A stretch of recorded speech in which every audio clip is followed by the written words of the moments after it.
मैंने पढ़ा है कि आजकल औसत शादी में जोड़े और शायद उनके माता पिता भी दसियों हजार डॉलर खर्च कर रहे हैं। डिनर, रिसेप्शन, यात्रा, सभी निमंत्रण, फोटोग्राफी और फिर इस आयोजन की योजना बनाने में लगने वाला सारा समय, ये सब मिलाकर बहुत सारा काम और बहुत सारा पैसा हो जाता है। अब एक सुंदर शादी की चाहत रखने में कोई बुराई नहीं है, जब तक कि आप दुल्हन के पिता न हो और आपको इसका खर्च उठाना पड़े। ऐसे में पिछवाड़े में शादी और उसके बाद बारबेक्यू कहीं बेहतर लगता है। खैर, शादी में इतनी सारी चीजें शामिल होती हैं, तो आप सोचेंगे कि लोगों को शादी के एक दो दिन बाद या एक महीने बाद क्या होगा, इस पर भी कुछ विचार करना चाहिए। लेकिन ऐसा बिल्कुल भी नहीं लगता है। शादी की सारी सजावट और सामान समेटने के बाद आमतौर पर घंटों की काउंसलिंग और योजना बनाना तस्वीर का हिस्सा नहीं होता। क्या आपने कभी इस बात पर विचार किया है कि नया नियम हमें शादी समारोह के बारे में कोई विवरण नहीं देता, लेकिन विवाह संबंध के बारे में बहुत सारी सलाह देता है? और जैसे ही हम आज फिर से एक पत्रस में लौटते हैं, हमने पहले ही यह अध्ययन कर लिया है कि एक अच्छा नागरिक और एक अच्छा कर्मचारी होना क्या मायने रखता है। अब यहाँ तीसरे अध्याय में पतरस हमें दिखाने जा रहे हैं कि एक अच्छा पति और एक अच्छी पत्नी होना क्या मायने रखता है। शादी के बाद विवाह संबंध ऐसा दिखना चाहिए। खैर, पतरस यहां पद में दुल्हन से बात करना शुरू करते हैं। ए, इसी प्रकार पत्नियां अपने अपने पतियों के अधीन रहें। अब उस शब्द इसी प्रकार पर ध्यान दें। यह आपको वापस उस बात की ओर इंगित करता है जो उन्होंने नागरिकों और कर्मचारियों के रूप में अधीनता के बारे में कही थी, और यहां तक कि प्रभु यीशु के प्रति अधीनता की भी, जिन्होंने हमारे लिए अधीनता का आदर्श प्रस्तुत किया, जो हम सब के लिए सेवक बन गए। अधीन होना मतलब है स्वेच्छा से समर्पित होना, यानी सचमुच खुद को किसी और के अधीन रखना। इसका आपके मूल्य या आपकी असलियत से कोई लेना देना नहीं है। इसका श्रेष्ठता या हीनता से कोई संबंध नहीं है। यह विवाह संबंध की संरचना और व्यवस्था के लिए परमेश्वर की योजना से जुड़ा है। अब हमने नए नियम में अन्य अंशों का अध्ययन किया है, जहां पति को घर का मुखिया होना चाहिए।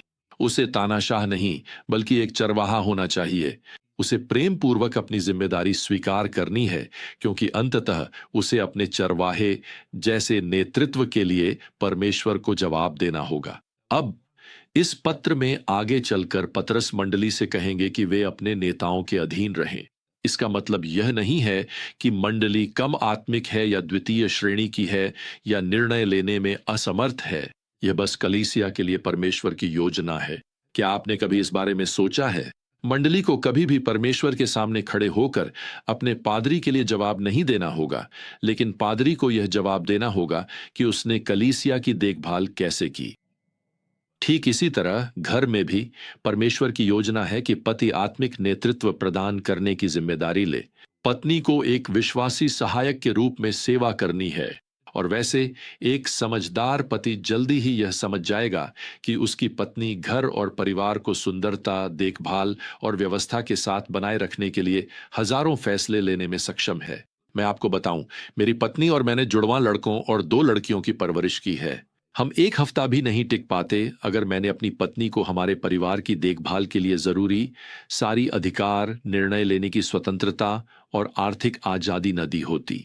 और अब यह साझेदारी 40 से अधिक वर्षों से अद्भुत रही है, और प्रियजनों, यही परमेश्वर की योजना है। विवाह कोई प्रतिस्पर्धा नहीं है, यह सहयोग है। अब पतरस के समय में कुछ पत्नियां अविश्वासी पतियों से विवाहित थीं। हम जानते हैं कि तिमुथियुस के पिता अविश्वासी थे, लेकिन उसकी मां और दादी ने उस कमी को पूरा किया और तिमुथियुस को आध्यात्मिक शिक्षा दी। और वैसे एक स्वस्थ परिवार में भी, जहां माता पिता विश्वासी हों, एक पत्नी भी आध्यात्मिक अंतर्दृष्टि और मार्गदर्शक की भूमिका निभा सकती है। अब ये पत्नियां जो अविश्वासी पतियों से विवाहित थीं, सोचती होंगी कि अब जब वे मसीह में नई सृष्टि बन गई हैं, तो क्या वे कोई नया विश्वासी और धर्मी पति ढूंढ सकती हैं? और पतरस इसका उत्तर यहाँ पहली और दूसरी आयत में वे इन महिलाओं से सीधे बात करते हैं। पत्नियों, अपने अपने पतियों के अधीन रहो, ताकि यदि कुछ लोग वचन को नहीं मानते, तो आप समझ सकती हैं कि वे प्रभु को नहीं जानते। वे अपनी पत्नियों के आचरण से बिना एक शब्द कहे भी जीत लिए जा सकते हैं, जब वे आपका आदरपूर्ण और शुद्ध आचरण देखेंगे। अब इसे गलत मत समझिए। पतरस ये नहीं कह रहे हैं कि एक अविश्वासी पति मसीह के पास परमेश्वर के वचन के बिना ही आ सकता है। एक पत्नी निश्चित रूप से सही अवसर पर मसीह के बारे में बात कर सकती है, लेकिन पतरस एक विश्वास करने वाली पत्नी को सावधान कर रहे हैं, जो सोच सकती है कि सब कुछ उसी पर निर्भर है, कि शायद उसे दबाव बनाए रखना चाहिए, शायद उसके लंच बॉक्स में सुसमाचार की पुस्तिकाएं रखनी चाहिए या उसके पिकअप ट्रक के डैशबोर्ड पर बाइबल की आयतें चिपका देनी चाहिए। अब पतरस यहां कह रहे हैं कि दबाव बढ़ाने के बजाय उसे कम कर दो। आपकी गवाही बिना शब्दों के हो, यानी बिना बहस के, उसे बार बार समझाने के बजाय अपने व्यवहार के माध्यम से उसे परमेश्वर के प्रेम और अनुग्रह का संदेश पहुंचने दो। अब मुझे यहां एक बात जोड़ने दो कि पतरस किसी महिला को यह प्रोत्साहित नहीं कर रहे हैं कि वह किसी अपमानजनक पुरुष से शादीशुदा रहे। हम पहले ही 1 कुरिन्थियों अध्याय 7 से यह सीख चुके हैं कि यदि कोई पति वास्तव में विवाह के लिए सहमत नहीं है, यानी उसके कार्य यह साबित करते हैं कि वह विवाह में नहीं रहना चाहता, तो पत्नी को बाइबल के अनुसार तलाक का अधिकार है। 1 कुरिन्थियों अध्याय 7 पद 12 और 13। हो सकता है कि मैं आज उन महिलाओं से बात कर रहा हूं जिन्हें उनके पतियों द्वारा शारीरिक रूप से प्रताड़ित किया जाता है। पतरस यहां ये नहीं कह रहे हैं कि आपको उस व्यवहार को सहना चाहिए। वास्तव में 1 कुरिन्थियों अध्याय 7 के अनुसार आपके पास हर बाइबलिक अधिकार है कि आप ऐसे पुरुष को छोड़ दें जिसकी बेवफाई या हिंसकता यह दर्शाती है कि वह एक प्रेमपूर्ण और वफादार पति के रूप में आपके साथ रहने के लिए सहमत नहीं है। मैंने पादरियों और कलीसिया के नेताओं को पत्नियों से यह कहते सुना है कि उन्हें शारीरिक शोषण को ऐसे देखना चाहिए जैसे वे मिशनरी हों जो उत्पीड़न सह रही हों। प्रियजनों, इससे बढ़कर सच्चाई से दूर और कुछ नहीं हो सकता। अब पतरस की शादी के बाद की सलाह में यहां पति के बारे में क्या कहा गया है? तो पतरस यहां 7वें पद में कुछ ही शब्दों में बहुत कुछ कह देते हैं। पति अपनी पत्नियों के साथ समझदारी से रहें और स्त्री को दुर्बल पात्र समझकर उसका आदर करें, क्योंकि वे भी आपके साथ जीवन की अनुग्रह की वारिस हैं।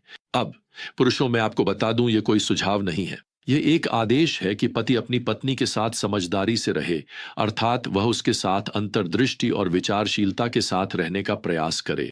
अब यह ऐसा नहीं है कि जैसे ही शादी की रिसेप्शन खत्म हो, यह सब हो जाएगा।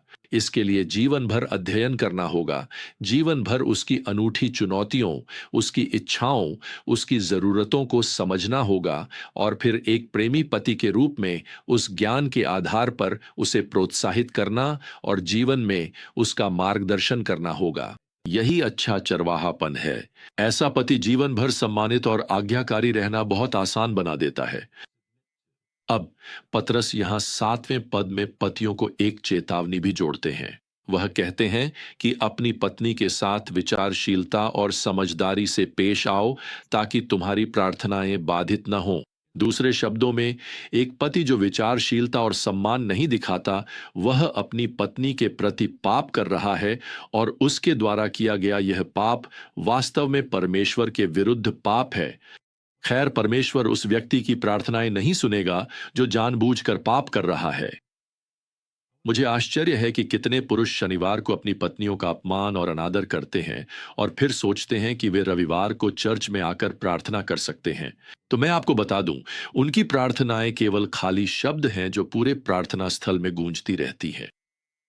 तो परमेश्वर की विवाह के लिए बनाई गई योजना का मूल यही है। पत्नियां प्रेम पूर्वक और सम्मान पूर्वक अपने पति के नेतृत्व को स्वीकार करें। पति प्रेम पूर्वक और सम्मान पूर्वक अपनी पत्नी का सम्मान करें और उससे प्रेम करें। वैसे पद 8 और 9 में पतरस अपनी सभी बातों का सार प्रस्तुत करते हैं और अब वह जीवन के एक व्यापक संदर्भ में बात करते हैं। एक मन के, सहानुभूति रखने वाले, भाईचारे के प्रेम से भरे, कोमल हृदय और विनम्र मन वाले बनो। बुराई का बदला बुराई से या अपमान का बदला अपमान से मत दो। इसके विपरीत आशीर्वाद दो, क्योंकि इसी के लिए तुम्हें बुलाया गया है ताकि तुम आशीर्वाद प्राप्त कर सको। मैं आपको बता दूं, जो व्यक्ति इस तरह से जीवन जीता है, दुनिया उस पर जरूर ध्यान देगी। वे अपने आप से कहेंगे, जानते हो, उस पुरुष या महिला में कुछ तो बहुत अलग है, उनके विवाह में कुछ अलग है, उनके घर में कुछ अलग है, उनकी जिंदगी में कुछ अलग है। वे जानना चाहेंगे कि वह क्या है, और फिर हमें उन्हें बताने का मौका मिलेगा। हम परमेश्वर की योजना का अनुसरण कर रहे हैं। उसी ने हमें बनाया है, उसी ने विवाह की रचना की है। वह जानता है कि यह कैसे काम करता है। वह जानता है कि हमें कैसे जीना चाहिए।